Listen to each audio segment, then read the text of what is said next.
Très heureux de vous savoir nombreux branchés à la télévision ECA. Dames et messieurs, bonsoir et bienvenue à suivre cette édition du journal dont voici les principaux titres. L'insécurité bat son pleu dans le groupement des Bitalé où une série de pillages est souvent déclarée par les usagers de la route nationale numéro 3, tronçon Chivanga-Bunyakiri.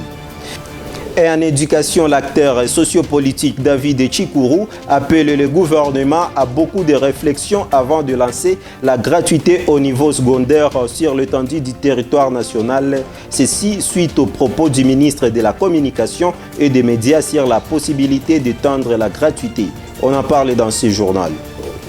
Ces titres et autres seront développés dans cette édition du journal. Dames et messieurs, les détails, c'est tout à l'heure. Je l'ai annoncé au sommaire, les usagers de la route nationale numéro 3, tronçon Chivanga-Bunyakiri, continuent à vivre dans une insécurité grandissante suite à une série de pillages récurrents perpétrés par les hommes armés non autrement identifiés. Information livrée au micro de votre chaîne ce mardi 14 janvier 2025. Myriam Fano pour le détail. Le cas le plus récent est celui du vendredi 10 janvier entre 14 et 16 heures au lieu communément appelé Bili Mambili, près de Bapadiri, dans le groupement de Bitalé, où des hommes armés ont intercepté plus de 43 motos, un véhicule de marque Land Cruiser, un bus. Les victimes ont été dépouillées de tous leurs biens dans un acte qualifié de pillage systématique. Selon le président de la société civile Force Vive de Bunyakiri, Isaiah Benjamin, ces pillages sont devenus récurrents depuis juin 2024, accentuant ainsi la pauvreté des citoyens et renforçant un sentiment d'abandon chez les usagers de cette route. La population des Bunyakiri demande par ailleurs aux autorités provinciales de mettre en place des mesures de sécurité efficaces afin de protéger les citoyens et leurs biens. C'est ainsi que la société civile déplore ces pillages en répétition dans ces mêmes milieux et demande aux autorités de prendre leurs responsabilités pour garantir la sécurité aux usagers de la route nationale numéro 3 qui sont victimes du jour des jours sans riposte des autorités qui tiennent la sécurité en main. Par ailleurs, le président de la société civile Force Vive de Bunyakiri condamne fermement ces actes de violence et déplore l'inaction des autorités provinciales. Rappelons que, le lundi 6 janvier, un autre cas similaire s'était produit à Bugulimiza, dans le parc national de Kaouzi-Biega, près de la barrière de FARDC et du groupement de Miti, sous l'œil impuissant du service de l'ordre. L'acteur sociopolitique David Chikuru réagit face à l'annonce du porte-parole du gouvernement et ministre de la Communication et des Médias, Patrick Mouyaya, sur la possibilité d'étendre la gratuité de l'enseignement au niveau secondaire. Au cours d'une interview nous accordée ce mardi 14 janvier 2025, David Chikuru précise qu'il serait mieux que le gouvernement congolais revoie d'abord le salaire des enseignants de l'école primaire puisque jusqu'à présent, rien n'a été résolu au sujet de la gratuité dans certaines écoles primaires. Il appelle le gouvernement à réfléchir encore sur ces sujets, mais aussi à prévoir quelque chose dans le budget pour l'enseignement primaire et secondaire afin de remédier à cette situation. Suivez. Et déjà, avec l'école primaire, la gratuité, jusque-là, rien ne marche parce que les enseignants étaient en grève. Ce sont les enfants qui étaient en train d'en pâtir. Il y a beaucoup d'enseignants aujourd'hui. On a promis 50 000 francs le mois ici au niveau provincial. Mais jusque-là, ces enseignants nous ont jamais touchés. Imaginez comment ces enseignants-là dispensent cours. Ce qu'on est en train de tromper les enfants. Vous voyez qu'ils sont des difficultés. Comment on va amorcer alors l'école secondaire? Un enseignant qui a moins de $100, je pense que les choses vont se compliquer de plus en plus. Un enseignant n'a rien, c'est que je peux dire, n'a rien. Un député touche combien par rapport à l'enseignant? Je pense qu'il faut qu'on revoie cette question au lieu qu'on puisse sacrifier l'éducation de nos enfants parce que la majorité de ces écoles vont fonctionner dans des conditions extrêmement difficiles. Et ce sont les députés qui sont là pour ça. Malheureusement, les députés se donnent les salaires exorbitants et abandonnent les enseignants d'autres fonctionnaires à leur triste sort. Il suffit de rappeler que certains enseignants, particulièrement ceux de Bukavu, sont toujours en attente de la matérialisation de la promesse du gouvernement congolais suite à leurs revendications. Et à Bukavu, plus d'un citoyen de la ville de Bukavu s'indigne du délabrement très avancé des routes dans la région qui occasionne des embouteillages, des accidents et bien d'autres problèmes. François Bassédeke nous en dit plus. C'est le cas du tronçon Major Vangu, allant vers le rond-point ISP Bukavu, où l'on observe des trous dans les routes et la présence de deux chiens sur les voies, ce qui cause beaucoup de difficultés aux passants et entraîne une mauvaise circulation de véhicules. Les usagers de cette route montent au créneau et dénoncent les multiples difficultés auxquelles ils font face, appelant les autorités compétentes à leur venir en aide. Cette route nous pénalise beaucoup. Il y a des trous partout. Cela dépasse les bornes jusqu'à ce que les routines de nos voitures ne fassent plus de semaines. Nous changeons des amortisseurs chaque fois. Les bajaj et les motocyclistes passent en désordre. Et tout cela crée des embouteillages et les routes deviennent stressantes. Nous demandons au gouvernement congolais d'intervenir pour pallier ces problèmes, voir les tronçons Essence, ISP et Vamaro.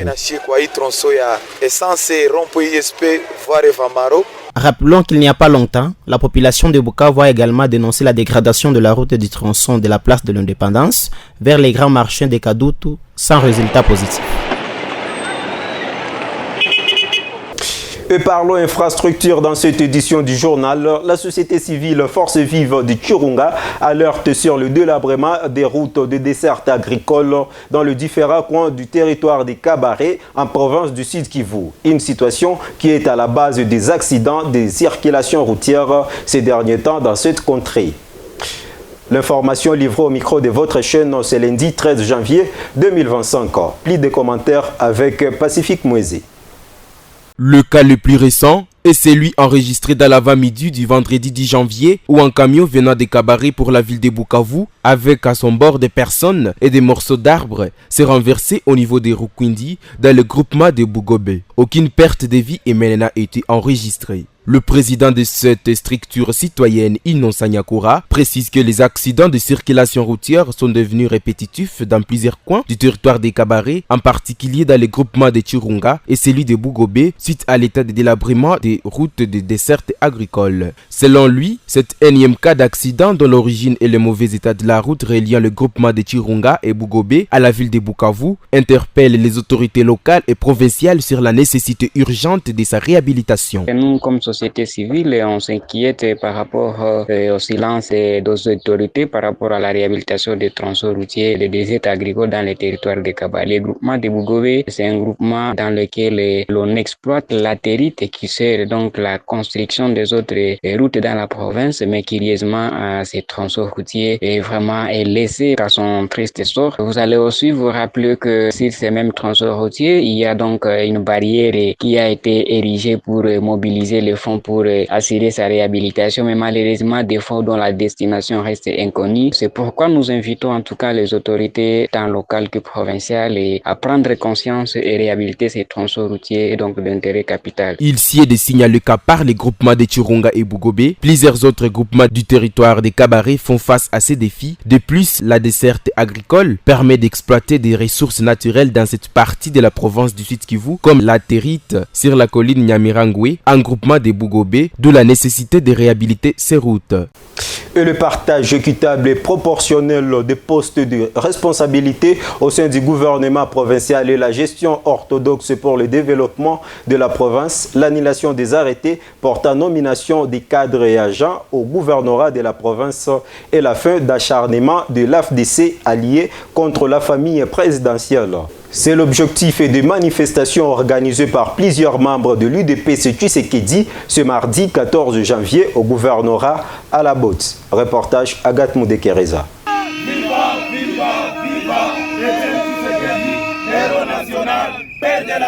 Avec des sifflets, des banderoles où l'on pouvait facilement lire « Non à l'acharnement de l'AFDCA contre la famille présidentielle » et plusieurs d'autres messages. C'est en file indienne que ces membres de l'UDPS se sont rassemblés au gouvernorat provincial du Sud Kivu pour exprimer leur mécontentement. Pendant ces mêmes moments, les agents de la DPMR, suspendus abusivement, ont continué leur sit-in devant la direction provinciale de la DPMR, matérialisant leur souhait de faire entendre raison au numéro 1 de la province. D'autre part, Les agents de la DPMR qui se disent discriminés car ayant été suspendus abusivement par le gouverneur Jean-Jacques Porossi Sadiki sautent en sit-in non-stop en ces moments devant la direction provinciale de la DPMR. Selon notre source, ces mêmes manifestations se déroulent devant le bureau de la DPMR dans plusieurs territoires, notamment à Uvira, Fizi, Chabunda, Kabare et Walungu. À cet effet, ils en appellent à l'intervention du président de l'Assemblée nationale Vital Kamerhe, celui du Sénat Samalou Kondé, ainsi que celui de l'Assemblée provinciale Zihindoula Kabeza Fiston pour exiger au gouverneur de trouver urgemment une solution à ces problèmes. Prêtez oreilles attentives aux différents problèmes qui touchent le service du ministère national des Affaires sociales et Actions humanitaires et Solidarité nationale à Kinshasa et le perspective 2025. L'objectif d'un dîner organisé par la ministre nationale Nathalie Aziza Mounana avec tous ses collaborateurs le lundi 13 janvier au Fleuve Congo Hôtel de Kinshasa. Reportage Stanislas Diciel. C'est en début d'après-midi qu'elle a surnommé Maman sociale par les Congolaises et Congolais.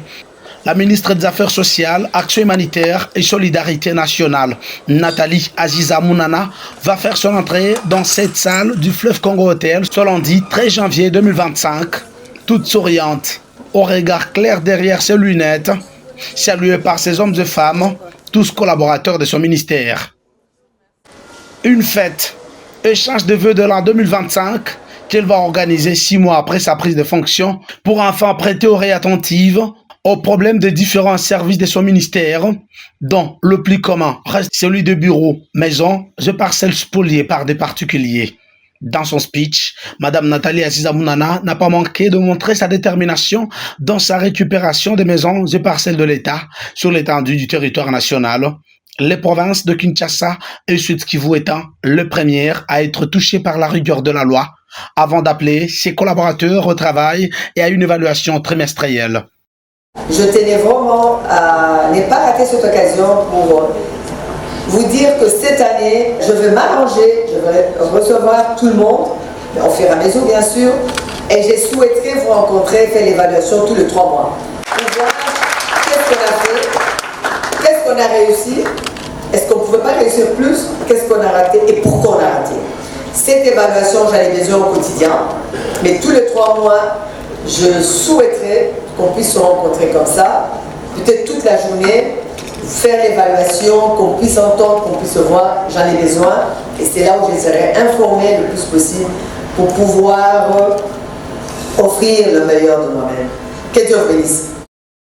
Parmi les temps forts de cet événement qui s'avère le premier pour ce ministère depuis son existence, Madame Nathalie Aziza Mounana s'est vue décorée pour ses multiples sacrifices envers le vulnérable pays.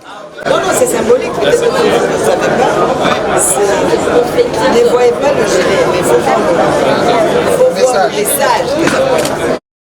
Des honneurs qu'elle va aussi recevoir des membres de son cabinet, reconnaissant d'elle une femme d'excellence derrière la vision du chef de l'État, Félix Antoine Tshisekedi, qui prône le social d'abord. À boire et à manger était au rendez-vous. Voilà ce qui met une virgule à cette édition du journal. Dames et messieurs, merci de nous avoir suivis. Surtout, restez curieux, c'est rester vivant.